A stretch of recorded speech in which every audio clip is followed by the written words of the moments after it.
Bismillahirrahmanirrahim. Assalamualaikum warahmatullahi wabarakatuh.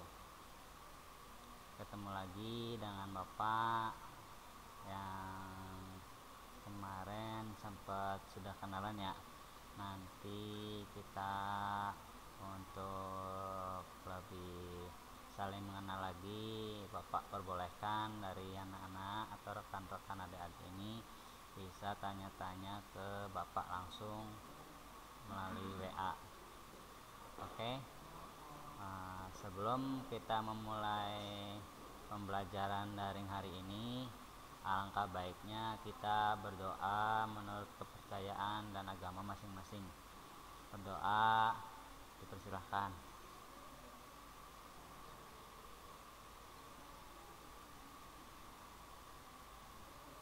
Doa selesai. Nah, kita sedikit mengulas dulu deh sebelum ke mapel teknologi layanan jaringan kelas 12 ini. Nah, dari adik-adik kelas 12 ini sudah dapat apa dari sekolah selama 2 tahun ini? Harusnya ini sih prinsip apa ya, kita itu harus punya report. Oh, kelas 1 saya harus bisa ngapain nih, contoh misalkan Gmail. Tercapai nih. Di satu sisi lain kita mencari ilmu yang ada di sekolah ini.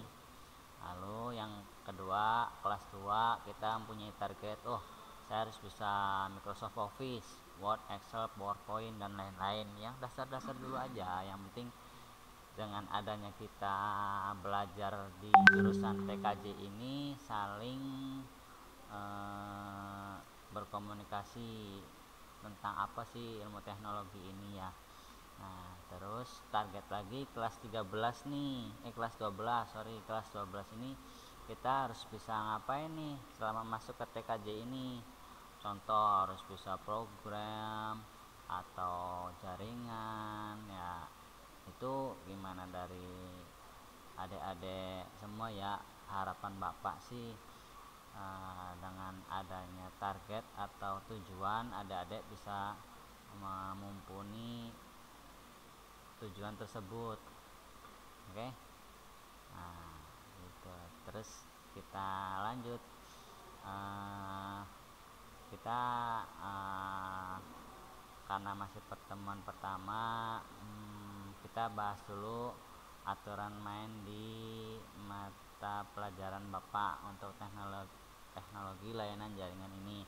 Nah, teknologi layanan jaringan ini kan ada 2 nih, nanti dibagi. Ada kelasnya Bapak sendiri, ada juga Pak Kamal. Nah, untuk penilaian mah tetap sama, cuman aturan mungkin ada perbedaan dari Pak Kamal atau dengan saya. Nah, untuk Bapak sendiri, ketika Bapak hadir untuk melakukan pembelajaran daring ini, yang pertama absensi. Nah, absensinya gimana Pak daring ini? Nah, Bapak pengennya simple aja nih. Yang pertama menggunakan absennya Google Form. Nah, di sini mungkin udah pada tahu ya Google Form. Nah, Google Form itu yang pastinya dari adik-adik harus wajib mempunyai Gmail aktif ya. Gmail aktif itu baik user atau passwordnya harus ingat. Karena apa? Ketika nanti saya atau Bapak udah mengirimkan link Google Form tersebut, dari adik-adik itu harus wajib mengisi. Dan mengisinya itu seperti apa? Ada verifikasi. Verifikasinya itu memasukkan Gmailnya adik-adik semua nih. Contoh namanya Sri. Ketika Sri udah mengklik atau menekan link yang Bapak kirim, ketika Bapak menyampaikan materi di pembelajaran daring ini, nanti akan langsung otomatis pergi ke Google Form nih. Nah, sebelum ke Google Form itu Sri ini harus memasukkan alamat emailnya Sri. Nah, misalkan contoh Sri 123@gmail.com, passwordnya 123. Nah, ketika masuk di situ ada tuh absensi TKJ kelas 12.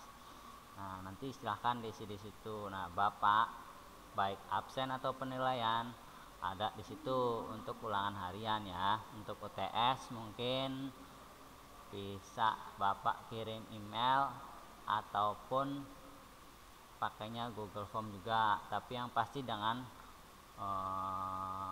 formasi itu ya. Kalau nggak Google Form pakainya Gmail. Jadi pastikan kelas 12 ini harus bisa Gmail dan menggunakan Google Form, karena yang namanya teknologi komputer jaringan itu udah nggak main yang namanya kertas-kertas coret-coret ya, semuanya by data. Tinggal yang dicoret-coret itu verifikasinya, dan nggak, tanpa harus bikin soal pakai tulisan tangan apa yang dinamakan teknologi layanan jaringan. Waduh, udah ketinggalan itu. Sekarang kita pakainya ketikan ya enggak. Nah, di sini Bapak bertugas ingin belajari adik-adik semua agar tidak gamtek banget di dunia teknologi ini ya. Kita sama-sama belajar. Pokoknya kalau sama Bapak jangan sungkan, jangan ragu. Ketika ada yang mau ditanyakan, sampaikan saja tanpa ada rasa takut, atau pokoknya Bapak orangnya welcome ya. Kalau nggak berani ditatap muka, mungkin boleh bisa via Japri. Oke, nah itu untuk masalah absensi nih. Untuk absensi udah paham ya. Dan begitu juga dengan tugas harian atau tugas seminggu sekali, itu sama persis kayak menggunakan absensi. Bapak pengennya yang simple-simple aja lah, nggak mau ribet ya nggak, termasuk ada juga. Nah, untuk absensi dan UTS atau ulangan harian atau ujian udah dapat dipahami dengan aturan Bapak. Nah, kalau sudah, kita lanjut nih untuk pembelajarannya. Nah, untuk pembelajaran mah Bapak gimana, dari adik-adik itu pengennya tetap taat aturan, mengikuti pelajaran daring ini, fokus, dan yang pasti jangan sambil tiduran. Kalau bisa ya, kita belajar itu duduk santai, nah sambil fokus. Jadi ketika Bapak menerangkan itu, adik-adik nangkep nih. Jangan sampai Bapak nerangin di sini adik-adik tiduran ngemil, nanti otaknya itu bakal terbagi ya. Nah, itu untuk aturan main pembelajaran selama proses daring. Nah, sampai sini mungkin ketika ada yang mau ditanyakan biasa ya, nanti kita share di grup. Oke. Nah, terus ada lagi nggak ya yang mau ditanyain kiranya, atau ya nanti via grup lah ya, kita discuss lah di situ. Nah, sekarang Bapak kan menggunakan prosesnya offline nih, atau pakainya luring itu offline, karena untuk akses internetnya sendiri masih sering trouble, makanya Bapak adakan pakainya luring. Nah, oke, kita lanjut ke materi pembelajaran teknologi layanan jaringan ya. Nah, apa sih teknologi layanan jaringan itu, ada apa aja komponennya, maksudnya gimana? Nah, nanti kita jabarkan setiap kali pertemuan hingga tahu artinya apa sih teknologi layanan jaringan itu. Oke. Nah, untuk pertemuan pertama ini yang Bapak ingin sampaikan yaitu temanya mengenai menerapkan konfigurasi ekstensi dan dial plan server soft switch. Nah, apa sih menerapkan konfigurasi extension dan dial plan server soft switch ini? Nah, kita nanti jabarkan satu-satu ya. Nah, yang pertama mengenai pengertian ekstensi dan dial plan pada server soft switch. apa sih yang dimaksud dengan ekstensi ini? Nah, ini yaitu agar lebih mudah untuk memahami apa itu ekstensi dan apa itu dual plan pada server VoIP. Nah, ekstensi dan dual plan server VoIP dianalogikan seperti PABX. Ekstensi adalah data client VoIP. Misalnya, nah di sini nih kalau udah ada misalnya itu berarti contohnya ya. Gampang, komputer ke-1 ekstensinya contoh 001. Nah, untuk komputer kedua ekstensinya 002 dan seterusnya. Nah, semua ekstensi di atas itu ditulis dalam sebuah file konfigurasi, yaitu file extensions.conf atau konfigurasi ya, itu disingkat. Nah, setiap ekstensi memiliki komponen dan tahapan perintah yang tersimpan di dalam file tersebut. Jadi si telepon itu ada komponen-komponen atau perintah yang tersimpan di dalam file tersebut. Di dalam file tersebut ditulis dalam format extend sama dengan ekstensi priority command parameter. Nah, untuk setiap ekstensi atau ekstensi dapat didefinisikan sekumpulan perintah. Jadi kumpulan perintah nanti ketika ada perintah itu kita dapat bisa memanggilnya. Nah, komponen yang membangun tahapan perintah ekstensi atau command line adalah sebagai berikut. Nah, ini ada contohnya. Ekstensi, nah yang tadi dimasukkan ekstensi itu adalah label dari ekstensi sendiri, dapat berupa sebuah string. Nah, yang di dalam string itu ada angka, huruf, dan simbol yang diizinkan atau pola yang harus dievaluasi secara dinamik untuk mencocokkan dengan banyak kemungkinan nomor telepon. Setiap command line yang menjadi bagian dari extension tertentu harus mempunyai label yang sama. Nah, itu mungkin yang dinamakan ekstensi. Terus ada lagi priority atau prioritas ya, bahasa Indonesianya itu. Nah, priority ini biasanya berupa angka integer. Nah, integer ini merupakan urutan dari perintah yang harus dijalankan dalam sebuah ekstensi. Perintah pertama yang akan dijalankan harus dimulai dengan prioritas 1. Nah, yang namanya prioritas itu pasti yang diutamakan ya. Nah, jika tidak ada prioritas maka asterisk tidak akan menjalankan perintah extension. Setelah prioritas 1 dijalankan, asterisk akan menambah prioritas ke prioritas 2. Jadi berurutan. Prioritas 1 dulu, baru yang kedua dan seterusnya. Nah, perintah yang menentukan prioritas mana yang selanjutnya harus dijalankan. Jadi yang diprioritaskan mana dulu nih diantara 4 itu, misalkan A, B, C, D, yang B dulu, terus baru D, baru A, baru C ya. Nah, terus yang ketiga ada komen. Tahu ya, komen itu perintah yang akan dijalankan oleh asterisk. Nah, terus yang keempat parameter. Nah, parameter ini yang harus diberikan kepada sebuah komen. Jadi di dalam komen itu ada perintah membutuhkan parameter. Beberapa perintah dapat dijalankan tanpa parameter juga ada. Nah, ini komponen soft switch. Soft switch terdiri atas komponen-komponen berikut, ada MKC atau call agent, signal gateway, media server, fitur server, operating support system. Nah, gambarnya seperti ini nih. Untuk media gateway controller ada LAN. Nah, mungkin dari adik-adik ini udah belajar ya LAN di kelas 11. Dan media gateway atau IP configuration. Nah, ini IP. Nah, PSTN juga mungkin udah belajar ya di kelas 11. Jadi gambarnya seperti ini. Nah, lanjut lagi cara kerja soft switch.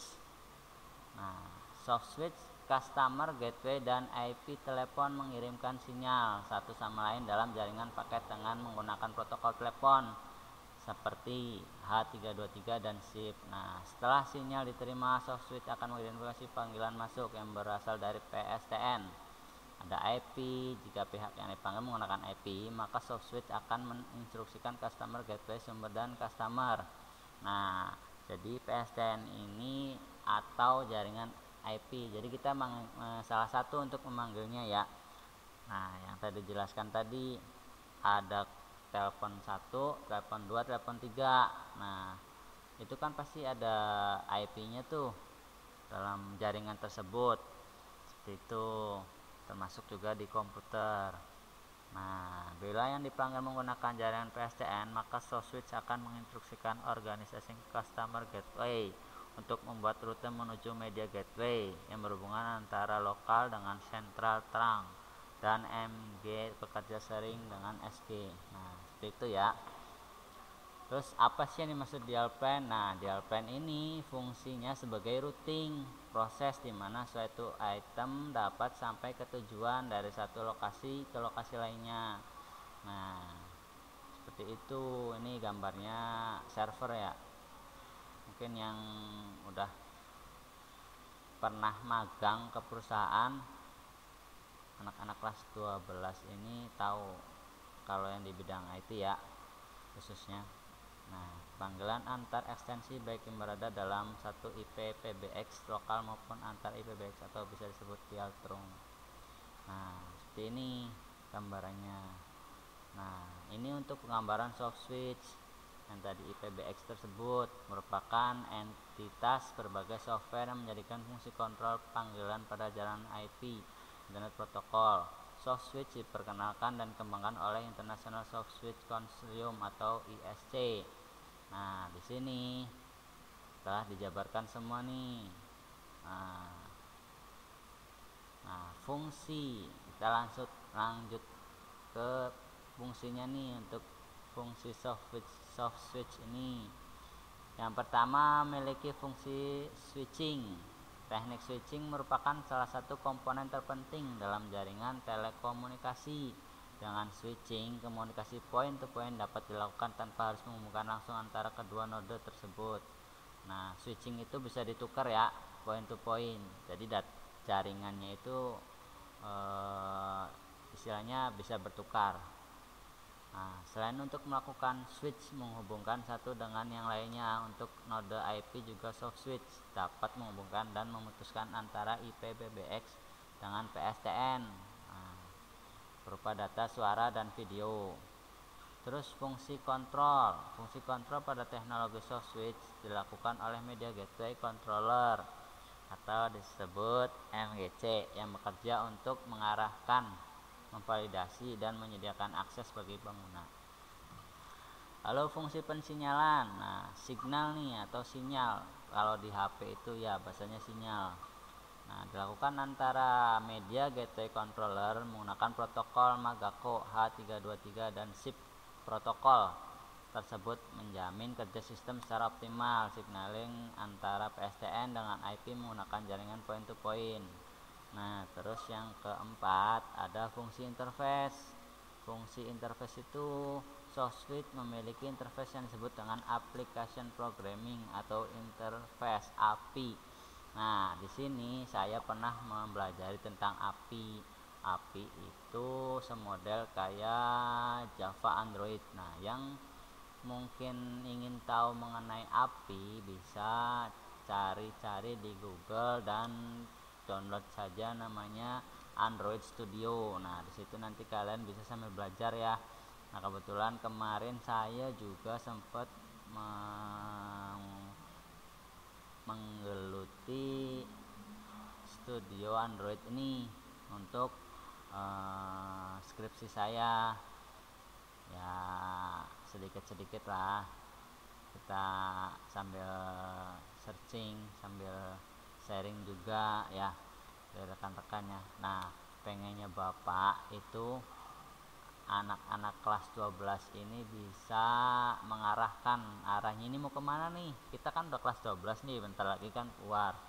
Nah, TKJ itu harus punya arahnya seperti apa pak? Nah, yang pertama itu teknologi komputer jaringan. Nah, kalian ini udah menguasai apa nih? Contoh, pak saya udah menguasai jaringan, berarti harus fokus ke jaringan dulu. Fokusin aja dulu ke jaringan. Nah, kuasain semua apa itu jaringan, dari mulai pertama komputer nyala, gimana caranya nyambungin ke komputer lain, gimana menyambungkan komputer dengan yang lainnya, gimana caranya menyambungkan di luar ruangan yang berbeda, gimana caranya untuk menyalurkan komputer di ruangan yang benar-benar jauh, gimana caranya menyambungkan komputer dari komputer 1 ke komputer 2 itu ada di luar Pulau Jawa, dan seterusnya. Kita harus kuasain tuh, itu yang namanya jaringan. Nah, nanti ada lagi yang namanya programmer. Nah, programmer itu ada beberapa yang diakuin oleh Indonesia yang benar-benar banyak yang dibutuhin ketika nanti kalian lulus SMK ini. Yang pertama yang Bapak tahu itu programmer, yang pertama itu web itu benar-benar banyak banget. Nah, kalian harus kuasain tuh web. Ketika web sudah mahir atau mungkin pengen nyoba lagi, pakai yang tadi Android Studio. Nah, disitu nanti cari mana yang menurut kalian mampu. Nah, untuk programmer banyak sebenarnya programmer, nggak cuma hanya web dan Android Studio, banyak. Nah, terus yang ketiga analisis. Analisis ini yang benar-benar hitung-hitungannya kuat. Kalau Bapak sih terus terang aja pengennya sih larinya ke analisis dan web tadi, cuman ya masih belajar lah. Kalau mau pengen belajar bareng-bareng ya silahkan, Bapak welcome kok orangnya. Enaknya analisis itu apa? Kita dibutuhkan di semua publik, baik di lembaga, masyarakat, perkantoran, dan instansi-instansi yang lainnya. Karena di situ ilmu analisis itu sangat penting. Nah, seperti itu. Jadi Bapak harap dari rekan-rekan kelas 12 ini harus bisa menguasai salah satu kejuruan tersebut, ya. Jangan sampai nggak ngerti sama sekali. Nah, nanti kita mau jual apa nih ketika udah keluar sekolah ini? Perusahaan itu pengennya mencari orang yang benar-benar punya skill, punya kemampuan. Kalau kita nggak punya kemampuan, bagaimana perusahaan atau orang lain ingin membeli kita atau ingin bekerja sama dengan kita? Seperti itu gambarannya, ya. Wow. Jadi itu yang mungkin dapat Bapak sampaikan. Nah, kurang lebihnya Bapak mohon maaf tadi juga, ya kita sambil belajar sambil sharing. Jadi gimana caranya otak kalian pun bisa tetap fresh gitu ya. Bapak tahu kok yang namanya orang belajar itu emang sulit, emang pusing, apalagi keadaan daring seperti ini. Jadi apa sih yang dimaksud tadi, bicara apa ini itu. Nah, Bapak pengennya dari kalian itu kreatif. Kreatifnya seperti apa, Pak? Nah, Bapak tadi menerangkan mengenai konsep konfigurasi server dial plan soft switch. Nah, mengenai materi itu kalian cari nih di Google. Oh, apa sih ini? Seperti apa sih cara kerjanya? Oh, kayak gimana sih? Nah, gua pengennya aktif. Karena sistem daring seperti ini kan nggak maksimal ya mungkin ya. Apalagi saya juga pernah mengalami pada saat sedikit cerita ya, pada saat kuliah tatap muka aja kadang nangkapnya itu hanya 50 nyampe 70 atau 80%. Yang 20%-nya kita mikir. Nah, ini apalagi yang hanya by suara tanpa harus ada tulisan atau Bapak yakin kok. Nah, itu kalian bisa memahami apa yang Bapak sampaikan ini dengan catatan satu, mau berusaha, mau menggali apa yang Bapak tadi sampaikan tadi. Jangan stuck dengan apa yang Bapak bicarakan saja di sini. Kalian pun harus berpikiran luas nih. Contoh yang tadi Bapak sampaikan, programmer itu ada Android Studio sama web. Nah, sebenarnya masih banyak tuh. Nah, dari situ kalian menggali. Toh tujuannya kita sekolah SMK ini kan hampir enggak 100% sih, mungkin hanya ya 90% lah. Kita kan udah mendekati ingin langsung kerja. Nah, Bapak harap kalian ini dengan adanya udah masuk SMK harus mempunyai skill ya untuk daya jual kalian. Semakin tinggi skill kalian, semakin mahal dan semakin banyak orang mencari kalian, seperti itu ya. Dan ketika adik-adik belum punya skill, boleh tanyakan ke Bapak. Pak, saya bingung Pak, TKJ apa yang harus saya kuasain? Nggak apa-apa, Bapak welcome kok ya. Mungkin dari Bapak seperti itu mengenai materi pembelajaran tadi ya, sambil diselingin sedikit cerita-cerita untuk memotivasi dari adik-adik semua juga ya. Efek COVID ini jangan patah semangat, tetap terus belajar, giat dan terus meraih cita-cita kalian ya. Oke. Nah, sampai sini dulu untuk absensi dan tugas. Silahkan masukkan link di bawah ini ke browser kalian dan isinya. Yang tadi yang Bapak jelaskan ya, untuk absensi itu ada di form ini. Nah, nanti dari kalian klik aja nih atau copy yang kode unik http://form.gle/2afnbg dan seterusnya ini ya. Nah, kalau nggak mau ribet atau support adik-adik semua HP-nya PPT, ini aplikasinya kan PPT ya. Nah, tinggal tekan aja nih tombol hijau ini, cek. Nah, nanti akan otomatis lari ke Google Form tersebut. Oke. Nah, kurang lebihnya seperti itu. Jika ada salah kata, Bapak minta maaf. Sebelum pembelajaran ini berakhir, alangkah baiknya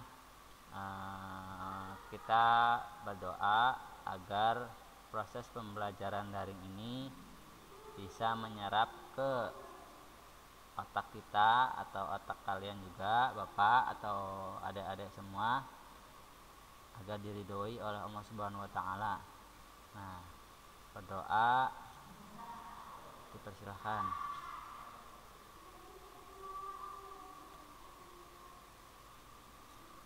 Berdoa selesai. Nah, sampai sini dulu. Tetap semangat untuk belajar yang lebih giat lagi. Kita lawan COVID-19 ini. Semangat. Oke? Nah, ketika ada yang mau ditanyakan, boleh japri ke Bapak ya. Jangan sungkan. Oke? Oke, kita tutup dulu. Sampai ketemu selanjutnya. Wassalamualaikum warahmatullahi wabarakatuh.